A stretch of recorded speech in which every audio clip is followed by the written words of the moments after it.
6월이 왜 호국 보훈의 달일까요? 그냥 간단하게 말하면 이제 1950년 6월 25일 뭐가 벌어졌죠? 6.25 전쟁. 외국에서는 코리아 워라고 하니까 한국 전쟁이죠. 한국 전쟁이 발발했습니다. 엄청난 비극이죠. 일제 해방을 맞이하고 근 5년간 그 찌든 가난과 이제는 민주주의를 해보겠다고 그렇게 발버둥치는 그 5년간 애씀이 있었는데 그 모든 노력들을 물거품 시켜버리는 것이 바로 6.25 전쟁이었습니다. 그 이후에 우리가 6월만 되면 6월을 기념하는 그런 일들이 좀 많이 벌어졌죠. 60 항쟁도 있고요. 그리고 여러분이 알다시피 그 연평해전이라는 게 있습니다. 2002년 월드컵 때죠. 그때 6월 29일인가요? 해전이 일어났는데 이 모든 일들이 6월에 많이 있기 때문에 우리가 6월을 좀 호국 보훈의 달로 국가적으로도 지키고 있습니다. 6월 하면 참 마음이 무겁죠. 안타까우면서도 무겁습니다. 왜냐하면 조금 전에도 제가 설명드린 것처럼 수많은 사람들이 나라와 민족을 위하여 목숨을 아끼지 않고 내어놓았던 사건들이 여럿 있기 때문에 그렇습니다. 특별히 6.25 전쟁을 짧게 한번 되짚어 보면요. 1950년 6월 25일 새벽 4시에 전쟁이 시작됐죠. 북한에서는 북조선이죠. 북조선에서는 이 폭풍작전이라는 이름으로 그 38선을 넘어왔습니다. 전쟁이 개시되고 난 다음 서울이 함락되기까지 며칠이 걸렸을까요? 단 3일이 걸렸습니다. 그러니까 우리나라 국군이라고 하는 우리나라 군대가 막아내지를 못했습니다. 북조선이죠. 북한은 탱크를 앞세워서 그냥 밀고 내려온 거죠. 막을 수 있는 게 없었어요. 그리고 더 기가 찬 거는 여러분이 잘 알다시피 밀리고 밀려서 낙동강 방어선, 최후의 마지노선이라고 하는 낙동강 이후로 밀려간 게 3개월밖에 안 돼요. 3개월 만에 밀리고 밀려서 낙동강 이후로 밀려났습니다. 거기서 치열한 공방전이 이루어졌죠. 오늘 이 아픔들을 짚고 거의 폐허 같은 그런 얘기 많이 하잖아요. 우리가 6.25 전쟁, 한국 전쟁을 겪고 난 다음에 수많은 전문가들이 저 대한민국, 저 한국은 이제 망했다. 일어설 수 없는 나라가 될 거라 했지만 여러분 지금 보세요. 지금 세계 경제 규모로 8위입니다. 8위. 뭐 군사 규모로 5위라고 하죠. 별 의미는 없지만 그래도 요즘에 핵 못 쓰잖아요. 지금 러시아 우크라이나 전쟁에 러시아가 핵 씁니까? 못 씁니다. 핵 쓰면 다 망하는 거예요. 최후에 모르죠. 우리가 이렇게 일궈놓은 이 번영된 발전한 이 대한민국의 이 문화와 유산을 우리가 잃어버리지 않기 위해서 오늘 이 말씀을 가지고 첫 번째 살펴볼 게 무엇이냐? 현실을 직시하는 책임감이 있어야 됩니다. 여러분 느헤미야가 자기 사촌 동생, 자기 동생이죠. 동생의 그 예루살렘을 방문했던 얘기를 듣고 가슴을 치며 웁니다. 그리고 기도를 하지요. 그리고 결단을 하고 왕 앞에 나아가서 원래 말도 하지 않았죠. 근데 이 느헤미야의 얼굴에 이 근심과 걱정의 얼굴이 역력했어요. 누가 봐도 좋지 않아. 그래서 왕이 물어보는 거죠. 내 얼굴이 왜 그러냐? 인상이 왜 그러냐? 말을 하지 않다가 결국 말합니다. 왕이요. 내 조국, 내 고향 땅이 황폐하게 이럴 데 없다고 제가 얘기를 들었는데 제 마음이 어떻게 편하겠습니까? 그래서 여차저차 허락을 받아서 예루살렘에 옵니다. 이미 동생을 통해서 얘기를 들었잖아요. 예루살렘의 상황에 관해서. 근데 자기가 와서 이렇게 보니까 더 처참한 거예요. 예루살렘 성벽 불타서 무너지고요. 그 성벽을 막는 문도 떨어져 나가고 없어요. 느헤미야가 둘러봤던 그 예루살렘 한번 생각해 보세요. 그 황폐함이, 말로만 들었던 그 황폐함이 자기 눈으로 보니까 더 기가 막힌 거예요. 오늘 말씀해 보니까 3일 동안 아무 얘기도 말하지 않고요. 혼자 이렇게 돌아다닙니다. 3일간. 근데 솔직히 예루살렘은 3일간 돌아다닐 만한 장소가 아니에요. 근데 이 3일간 돌아다녔다, 밤마다 돌아다녔다고 하는 것은 뭘까요? 그 하나하나 한 군데 한 군데를 정말 자기의 가슴에 새겼다라는 거예요. 여러분, 이게 쉬운 일일까요? 어렵습니다. 여러분, 보통 안 좋은 일이 발생하면 보통의 사람들은 어떻게 하려고 합니까? 빨리 잊어버리고 말도 못하게 합니다. 빨리 지나가게 하려는 거죠. 왜 그걸 얘기하려고 그래? 왜 다시 그걸 긁어 부서로 만들려고 그래? 말도 못 꺼내게 합니다. 느헤미야가 밤낮 3일간 예루살렘 성안을 구석구석 다니면서 봤던 이유, 지도자로서만이 아니라 유대인의 한 사람으로서, 이스라엘 민족의 한 사람으로서 자기의 고향, 조상들의 고향인 이 예루살렘이 얼마나 비참하고 처참한지를 눈으로 보고 마음에 새기기 위함이었습니다. 느헤미야 2장 오늘 보면 11절과 13절 제가 읽어드리겠습니다. 내가 예루살렘에 이르러 사흘을 머문 후 밤에 일어나 몇 사람과 함께 나가되 내가 탄 짐승 외에는 다른 짐승이 없었으며 그 밤에 골짜기 문으로 나가서 용정 쪽으로 가서 분문에 이르러 예루살렘 성벽이 허물어진 것과 성벽에 불에 탄 것을 살펴보고, 성벽이 허물어진 것, 또 성문이 불타 없어진 것, 그냥 대표적으로 설명하고 있지만 이 예루살렘 성이 그냥 처참하기 이를 데 없다라고 하는 표현이라는 거예요. 여러분, 왜 우리가 이것을 다시 읽고 고민해야 될까요? 여러분, 오늘날 우리가 있는 가정, 내 가정, 그리고 내가 몸담고 있는 우리 교회를 한번 생각해 봐야 됩니다. 다시 6.25의 얘기를 한번 해보려고 합니다. 6월 25일 대부분의 우리 남한에 살았던 사람들은요, 전쟁을 생각지도 못하고 있었어요. 근데 하루아침에 전쟁이 일어났어요. 아까 제가 말씀드린 것처럼 38선은 쉽게 무너졌고요. 3일 만에 서울이 함락이 됐습니다. 피난 행렬이 이어졌고요. 학교에서 책과 실험하고 공부해야 될 학생들이 학도병으로 총도 제대로 받지 못하고 죽창을 들고 싸웠어요. 나라는 완전히 무너졌죠. 총을 든 학도병에게 총알이라도 넉넉히 줬습니까? 겨우 조금 버틸 수 있는 총알밖에 받지 못했습니다. 왜 그 어린 나이에 그들이 그 전쟁에 참여했을까요? 나라가 무너졌기 때문에 그래요. 그걸 보고 외면하지 못했기 때문에 나간 겁니다. 만약 오늘날 그런 일이 있어서는 안 되겠지만 전쟁이 벌어지면 예전같이 그렇게 자기의 생활을 내려놓고 전쟁 속으로 뛰어들 사람이 많이 있을까요? 다시 우리의 삶으로 돌아와서요. 우리는 무너진 우리의 가정, 무너진 우리의 교회를 잘 안 보려고 해요. 무너져 있는 그 부분을 생각하면 마음이 아프거든요. 저도 충분히 이해를 합니다. 또 답이 안 보이거든요. 그런데 그거에 대해서 우리가 얼마나 이 느헤미야처럼 마음 아파하며 눈물로 기도했는지 다시 한번 우리를 봐야 된다는 거죠. 두 번째, 하나님의 선하신 소원을 증거하는 그런 자가 되어야 됩니다. 리더십이라고 하는 것은 느헤미야가 지도자였기 때문에 그렇죠. 우리는 지도자가 아닐지라도. 근데 느헤미야는 지도자로서 그런 마음을 가진 게 아닙니다. 지도자지만 총독으로 부임했지만 나도 유대인이고 이스라엘 한 민족으로서 그런 마음을 갖게 된 거예요. 공동체의 일원으로서 하나님 나라를 이루어갈 한 사람으로서 그 아픔을 그냥 마음에 새긴 것뿐이에요.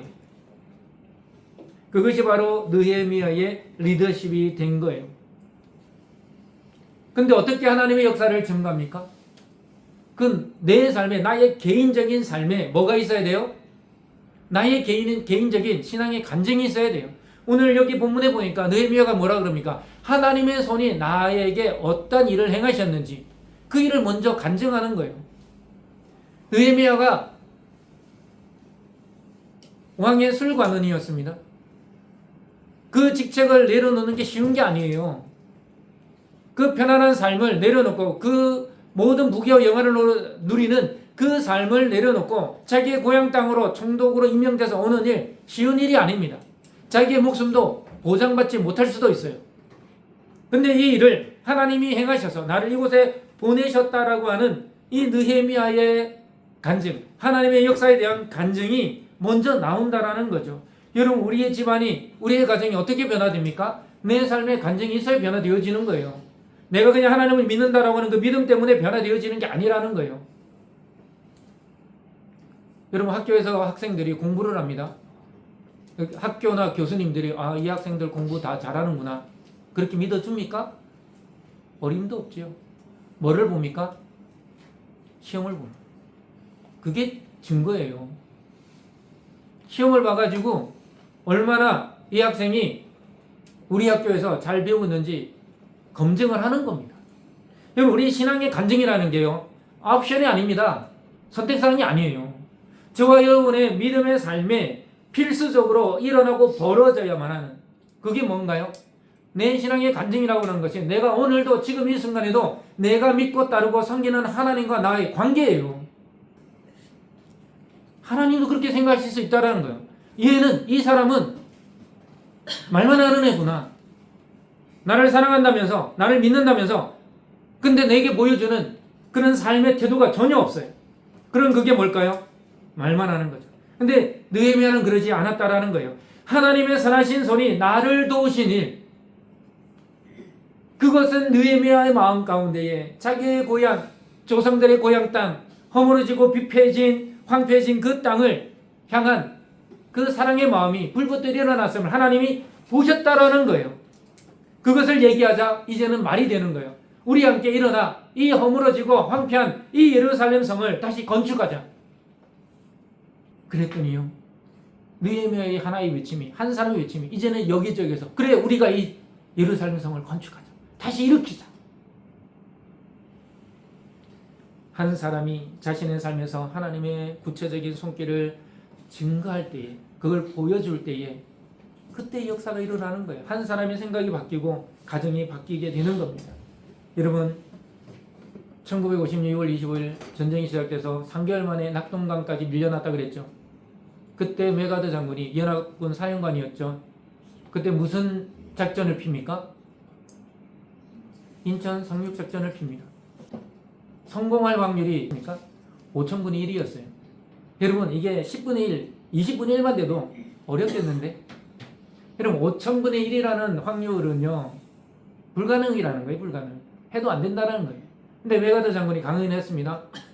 천우신조라고 하죠. 하늘이 도와준 거예요. 저는 하나님이 도왔다고 믿습니다. 목사이기 때문이 아니라.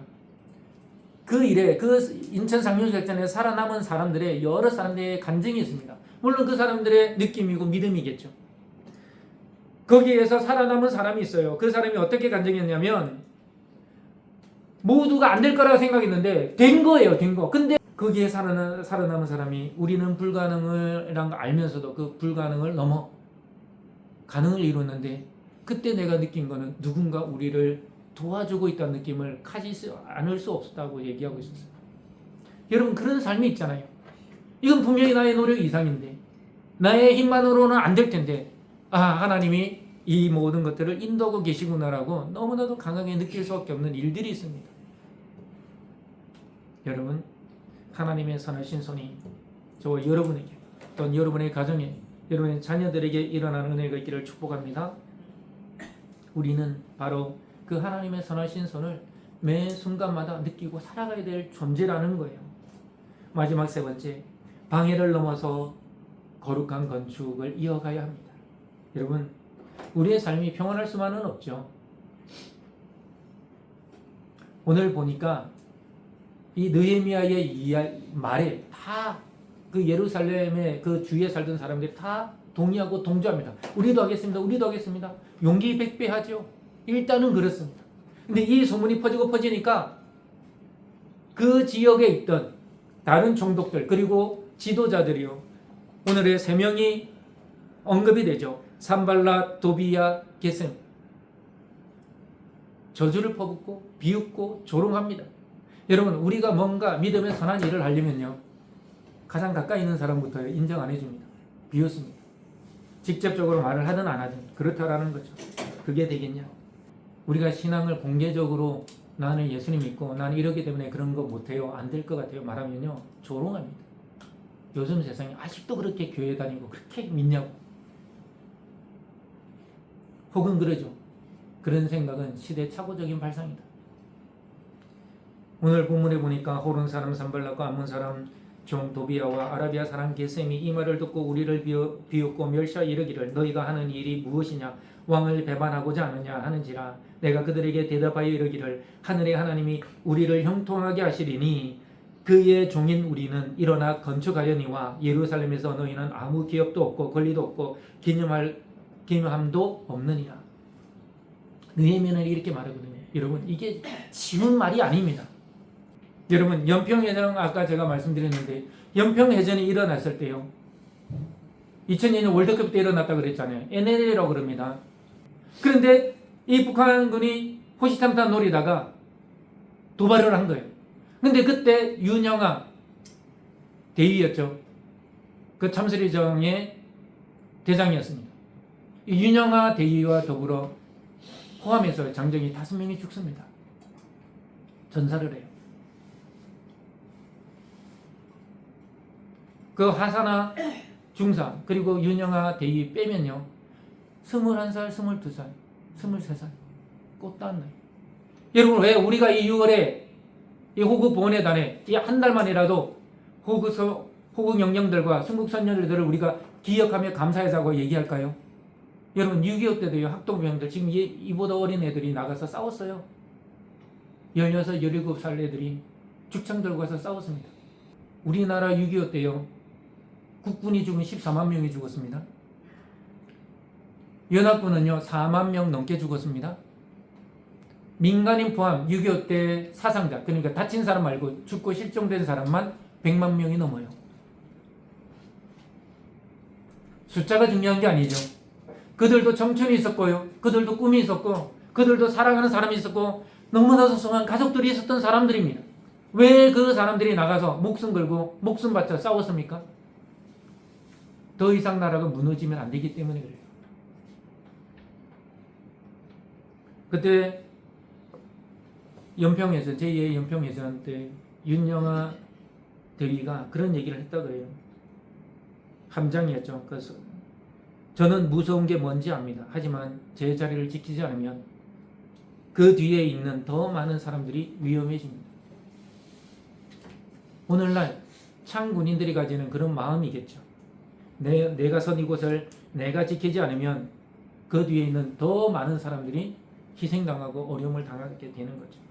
오늘 말씀을 마무리해 지으려 합니다. 우리는 내가 속한 우리의 가정, 내가 속한 우리 교회를 어떻게 세워가야 할까요? 여러분 느헤미야의 마음을 가질 수 있기를 바랍니다.